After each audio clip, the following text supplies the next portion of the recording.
punya sehat keluarga juga, ternyata kalau kasih bonus itu udah sehat keluarga, pangan juga kita bertahan. Saya sebagai seorang ibu yang mempertahankan hidup untuk mencari nafkah membantu suami, itu artinya kan itu awalnya.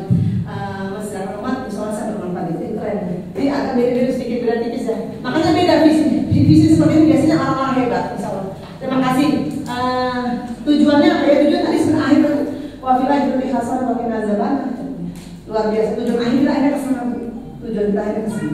Itu ya sekedar untuk menginspirasi bahwa pertama kalau kita memotivasi belajar anak itu di kelas seperti itu, yaitu kita memberikan persepsi dengan afirmasi positif. Itu utamanya itu. Jadi jangan ngajar biasa-biasa. Bukan anak-anak kita baca doa ya. Jujur kita masukkan di dalamnya sadar diri hadir utuh tadi itu dengan mendalam. Jadi doanya mendalam sekaligus untuk visi hidupnya sekalian. Ya gitu ya. Jadi benar-benar nanti kita di guru itu bukan hanya persepsi mengajar biasa, tapi kita benar-benar doa bareng, tapi untuk kita sampai akhir nanti. Itu dalamnya seperti itu. Dalam padat itu Bu. Itu namanya kurikulum berbasis cinta itu sebenarnya cinta kepada Allah, ya kan? Cinta kepada Rasulullah, ada 6 cinta ya. Cinta kepada diri sendiri dengan ilmu belajar yang banyak.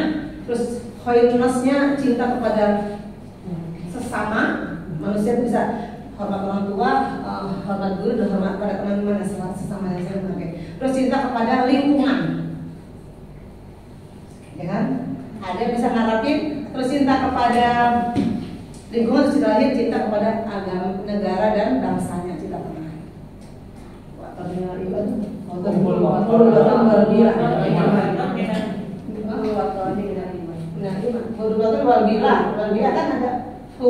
wal bila kan itu ada agama, negara dan bangsanya. Bangsanya kan bila ya itu. Sampai segitu nanti ada di sini ada itu.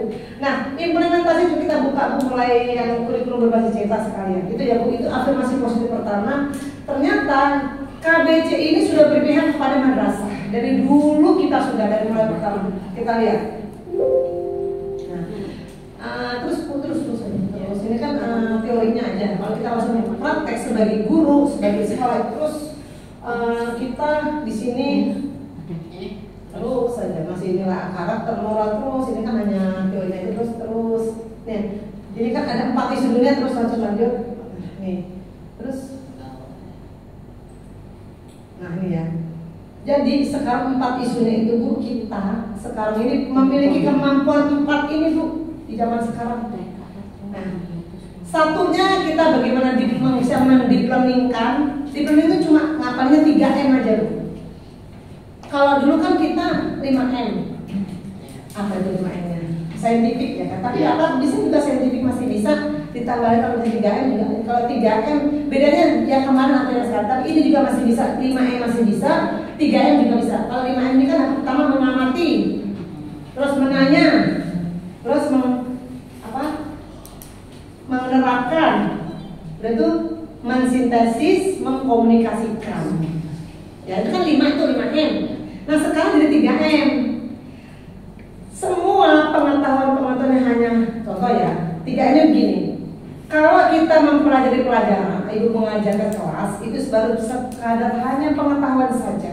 Jadi hasil PISA, penelitian PISA tahun 2022 tahun lalu itu sebelumnya itu, murid kita itu kemampuan hafalan saja 99%. Jadi kita hanya mencetak anak-anak pinter cuma kognitif saja, hafalan saja.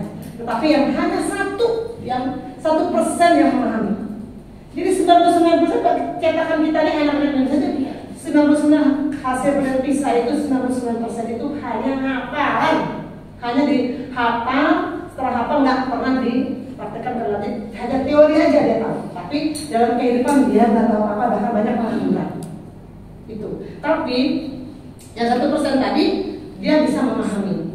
Ya. Terus yang kedua coding artificial intelligence. Makanya kita dukung ini karena sekarang udah digital, berbasis data, IT dan digital, maka kita sudah mulai pakai alat bantu ya Bu.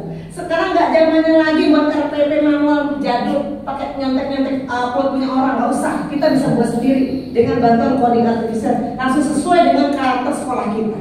Itu kan kalau hanya 12 detik, 10 detik selesai.